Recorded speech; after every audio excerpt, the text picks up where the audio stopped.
Saya nggak bilang bahwa aksi kerusuhan atau pembakaran yang terjadi di berbagai kota itu adalah bagian dari pengalihan isu untuk menyelamatkan Sylvester, enggak gitu ya. Saya nggak mau bilang seperti itu, tapi efeknya itu jelas terasa seperti itu. Kita dibuat lupa dengan adanya masalah Sylvester Matuninang.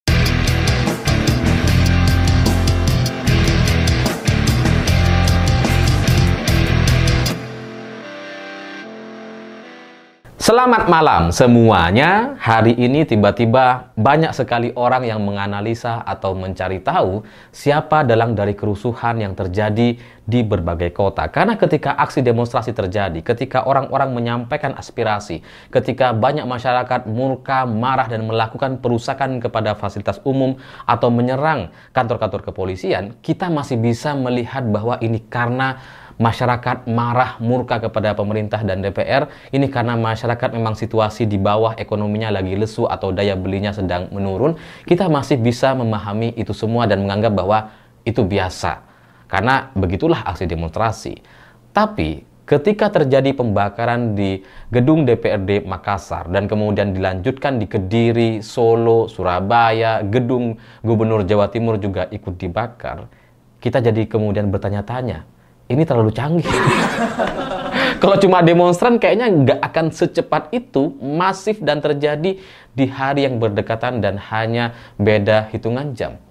Ini terlalu canggih kalau hanya muncul secara organik dan tidak ada yang mengorkestrasi. Jadi sekarang banyak orang yang kemudian bertanya-tanya, ini siapa? Bahkan para demonstran atau orang-orang yang pro terhadap aksi demonstrasi pun sekarang mulai curiga. Ini kayaknya udah mulai ada yang menunggangi, menyusupi atau ikut memanfaatkan situasi yang sedang terjadi gitu kan. Dan karena saking canggihnya pembakaran yang terjadi di berbagai kota dan banyak gedung-gedung rusak hari ini, itu sekarang kemudian muncul kambing hitam yang coba dibenarkan.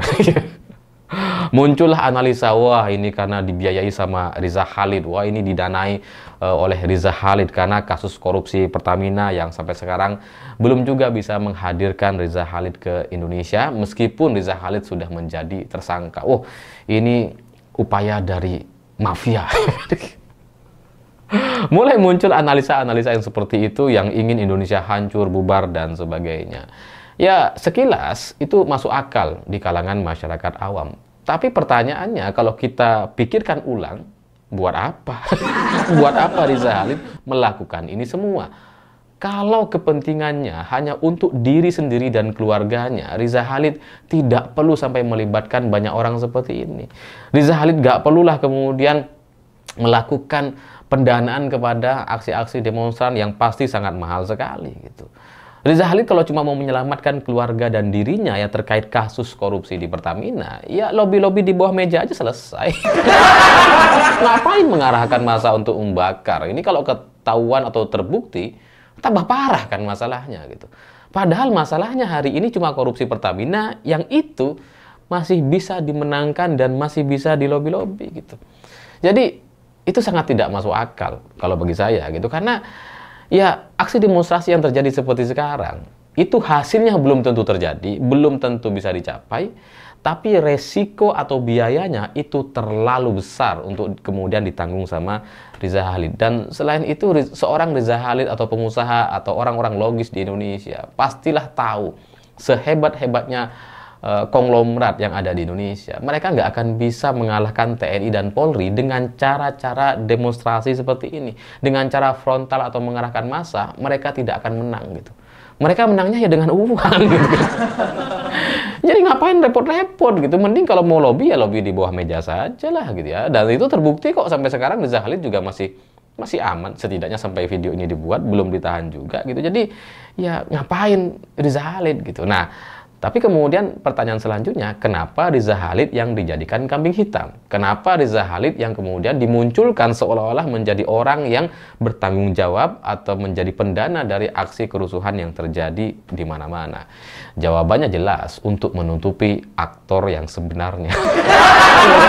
Ini kan kayak maling gitu ya, terus kemudian ketahuan gitu kan. Wah, ini pasti ada yang aktornya nih. Terus aktornya mencari kambing hitam supaya tidak disalahkan. Ya, siapa aktor yang sebenarnya? Ya jangan tanya saya, tanya presiden lah. Kalau presiden bisa jawab tuh. Itu pun kalau Pak Presiden mau jawab gitu. Tapi ya kan kita tahu data intelijen yang dimiliki oleh presiden itu sangat lengkap sekali, sehingga pertanyaan semacam ini mestinya sangat mudah sekali untuk dijawab. Tapi kalau ditanya kepada saya sebagai orang awam, rakyat jelata yang ada di desa gitu ya, ya, demo ini kan awalnya adalah aspirasi masyarakat dari situasi yang sedang terjadi di negara kita. Dan tunjangan DPR yang dianggap terlalu besar, sementara masyarakat dibuat kaget karena ekonomi lagi lesu dan ya kita sedang nggak happy hari ini gitu. Jadi itu awal mula demonstrasi ini terjadi. Nah, kalaupun kemudian ada yang memanfaatkan, ya pasti adalah orang-orang yang ya punya kekuasaan gitu ya. Ini harus hati-hati nih.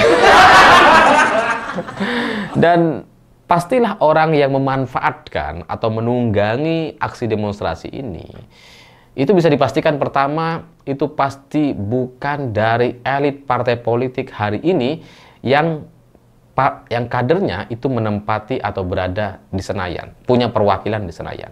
Jadi nggak mungkin Gerindra, Golkar, PDIP, PKB, Nasdem, Demokrat, PAN, PKS, itu nggak gitu ya. Karena kalau mereka mendanai atau ikut terlibat atau mendukung, ya ngapain merugikan mereka sendiri gitu.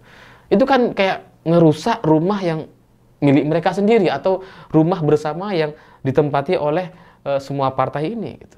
Jadi ya itu nggak mungkin dari elit partai yang ada di Indonesia yang kadernya ada di Senayan atau menjadi anggota DPR RI. Dan kalau bukan mereka, pertanyaannya siapa? Yo, enggak tahu. Bahkan PDI Perjuangan pun nggak bisa gitu kemudian dijadikan tertuduh atau dianggap sebagai orang yang mendukung aksi demonstrasi atau aksi perusakan bakar-bakaran seperti kemarin gitu. Kenapa? Karena meskipun PDI Perjuangan adalah partai yang tidak berkoalisi dengan pemerintah, tapi khusus dalam hal ini PDI Perjuangan juga tidak diuntungkan karena ini kasus soal DPR dan Mbak Puan Maharani adalah ketua DPR RI. Jadi ngapain PDI Perjuangan sebagai oposisi kemudian bikin keributan kayak gini? Jadi itu tidak masuk akal gitu ya. Dan kehadiran Ibu Megawati di istana kemarin ketika menyampaikan pendapat bersama Presiden Prabowo Subianto itu semakin menjelaskan, menegaskan bahwa PDI Perjuangan nggak ada urusan dengan kerusuhan atau pembakaran yang terjadi di mana-mana. Nah, pertanyaannya kalau bukan mereka, bukan elit partai, bukan dari para partai yang sekarang ada di Senayan, lalu siapa? Wah ya nggak tahu. Tanya orang lain itu. Tapi kalau mau analisa-analisaan nih gitu ya. Ini kan sekarang banyak orang yang mencurigai atau memunculkan kambing hitam gitu ya. Kalau kambing hitam versi saya nih, analisa-analisaan dari rakyat jelata gitu ya. Ya setidaknya kerusuhan yang terjadi di banyak kota itu secara dampak atau kenyataannya itu membuat kita semua lupa sejenak dengan kasus Sylvester Matuninah. Karena Sylvester sampai sekarang itu belum ditahan, padahal kasus ini itu jelas adalah kasus yang sangat-sangat luar biasa hitamnya. Ini pasti ada masalah besar di balik kasus Sylvester Matuninah. Kasusnya sih kecil sebenarnya gitu ya. Ini juga kasus dengan Pak JK, vonisnya juga cuma 1,5 tahun. Kasus kecil sebenarnya. Tapi sejarahnya, ini vonis sudah dibacakan sejak 6 tahun yang lalu, tapi sampai sekarang 2025 Sylvester Matuninah belum juga ditahan. Jadi meskipun kasusnya adalah kasus kecil, vonisnya adalah vonis yang tidak lama, tapi masalahnya ini nampaknya sistemik di kejaksaan.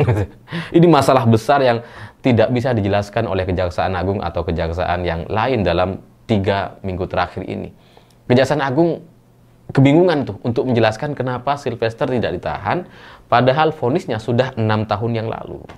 Jadi Sylvester hari ini posisinya itu jauh lebih sakti dibandingkan Setia Novanto atau Pak Hasto Kristianto. Karena dia divonis tapi nggak ditahan. Yang lain tuh ditahan gitu. Sebelum divonis pun mereka semua sudah ditahan. Sylvester enggak gitu. Nah, Ini kalau mau ditelusuri, kalau mau dibongkar, total, detail, dan jujur, ini pasti akan menghabisi banyak sekali elit pejabat yang ada di Indonesia.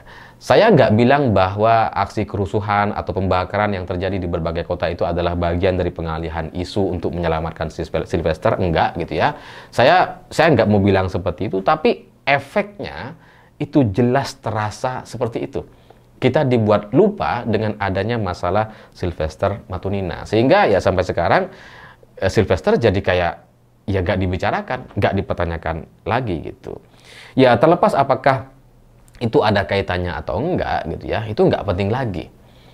Jadi bagi saya gitu ya, apakah ini disengaja ataukah ini tidak disengaja, apakah ini Sylvester atau orang di balik Sylvester menginisiasi ini semua gitu ya, atau ternyata ini cuma kebetulan belaka, itu tidak penting lagi.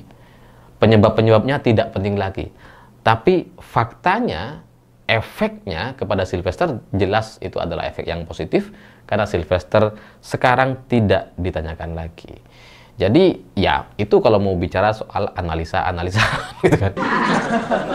Ya karena itulah yang terjadi gitu. Kalau mau ditambah lagi, ya setidaknya Budi Ari sampai sekarang aman dan tidak ditanyakan lagi terkait kasus judi online-nya.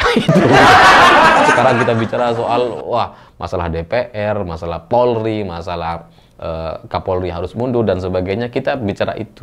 Lupa dengan Judol, lupa dengan Sylvester, lupa dengan Budi Ari. Itu kenyataannya gitu. Apakah itu ada kaitannya atau disengaja atau diinisiasi oleh kelompok mereka dan sebagainya? Nggak penting lagi karena efeknya sudah ada di depan mata kita semua. Saya pikir itu. Terima kasih sudah menonton. Begitulah kura-kura.